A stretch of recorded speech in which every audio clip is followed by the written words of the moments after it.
കൊച്ചി മെട്രോയുടെ ആദ്യ കോച്ചുകൾ വാളയാറിലെത്തി. 3 കോച്ചുകളാണ് അതിർത്തിയിലെത്തിയത്. ആന്ധ്രയിൽ നിന്ന് റോഡ് മാർഗം വലിയ ട്രെയിലറുകളിലാണ് കോച്ചുകൾ കൊച്ചിയിലെത്തിക്കുന്നത്. പന്തളം വലിയ കോയിക്കൽ ക്ഷേത്രം ഇന്നു മുതൽ 12 ദിവസത്തേക്ക് അടച്ചിടും. പന്തളം രാജകുടുംബാംഗം കെ രാമവർമ്മ രാജ മരണപ്പെട്ടതിനെ തുടർന്ന് കുലയാചാരം പാലിക്കുന്നതിന് വേണ്ടിയാണ് ക്ഷേത്രം അടക്കുന്നത്. തിരുനെൽവേലിക്കടുത്ത് ബസ് മറിഞ്ഞ് 11 പേർ മരിച്ചു. 20ഓളം പേർക്ക് പരിക്കേറ്റു. തിരുവനന്തപുരത്തേക്ക് വരികയായിരുന്ന സ്വകാര്യ ബസ് ഡിവൈഡറിലിടിച്ച് മറിയുകയായിരുന്നു. ഓൾ ഇന്ത്യ ബാങ്ക് എംപ്ലോയീസ് അസോസിയേഷന്റെ നേതൃത്വത്തിൽ ബാങ്ക് ജീവനക്കാർ ഇന്ന് പണിമുടക്കുന്നു. സ്റ്റേറ്റ് ബാങ്ക് ഓഫ് ട്രാവൻകൂറിനെ SBI ലയിപ്പിച്ച് ഇല്ലാതാക്കാനുള്ള നീക്കം ഉപേക്ഷിക്കുന്നതടക്കമുള്ള ആവശ്യങ്ങൾ ഉന്നയിച്ചാണ് പണിമുടക്കം. പത്താങ്കോട് വ്യോമസേനാ താവളത്തിലെ ആക്രമണത്തിന്റെ സൂത്രധാരന്മാരെ തിരിച്ചറിഞ്ഞു.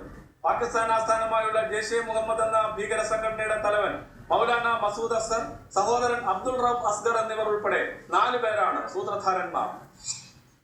കേന്ദ്ര പ്രവാസികാര്യ മന്ത്രാലയത്തെ വിദേശകാര്യ മന്ത്രാലയത്തിൽ ലയിപ്പിച്ചു. ഇത് സംബന്ധിച്ച് തന്റെ നിർദ്ദേശം പ്രധാനമന്ത്രി അംഗീകരിച്ചതായി വിദേശകാര്യമന്ത്രി സുഷമ സ്വരാജ് അറിയിച്ചു. ഈ നടപടി പ്രവാസികളോടുള്ള അവഹേളനമാണെന്ന് പ്രവാസികാര്യമന്ത്രി KC ജോസഫ്. ഡൽഹിയിൽ കനത്ത മൂടൽമഞ്ഞ് മൂലം വ്യോമഗതാഗതം തടസ്സപ്പെട്ടു. പല വിമാനങ്ങളും ഇതേ തുടർന്ന് വൈകുകയാണ്. ഛത്തീസ്ഗഡിലെ റായ്ഗഡ് ജില്ലയിൽ 15കാരനെ തലയറുത്തു കൊന്നു. ഗോർഖ ഗ്രാമത്തിലാണ് സംഭവം. നരബലിയാണെന്നാണ് പോലീസ് സംശയിക്കുന്നത്. കൃത്യം നടന്ന സ്ഥലത്തു നിന്ന് ചന്ദനത്തിരികളും മൺവിളക്കുകളും മൂർച്ചയുള്ള ഒരു ആയുധവും കണ്ടെത്തിയതായി പോലീസ്. ക്രിക്കറ്റ് ചരിത്രത്തിൽ അതുല്യ നേട്ടം കൈവരിച്ച പ്രണവ് ധനവഡേക്ക് സച്ചിനൊപ്പം കളിക്കാൻ അവസരം. പ്രമുഖ ഓൺലൈൻ ഗെയിം ആപ്ലിക്കേഷനായ സ്റ്റിക് ക്രിക്കറ്റ് ആണ് ഇത്തരത്തിൽ ക്രിക്കറ്റ് ഗെയിം സെറ്റ് ചെയ്തത്. ഹെഡ്ലൈൻസ് ടുഡേ ഉച്ചയ്ക്ക് 2:30. നമസ്കാരം.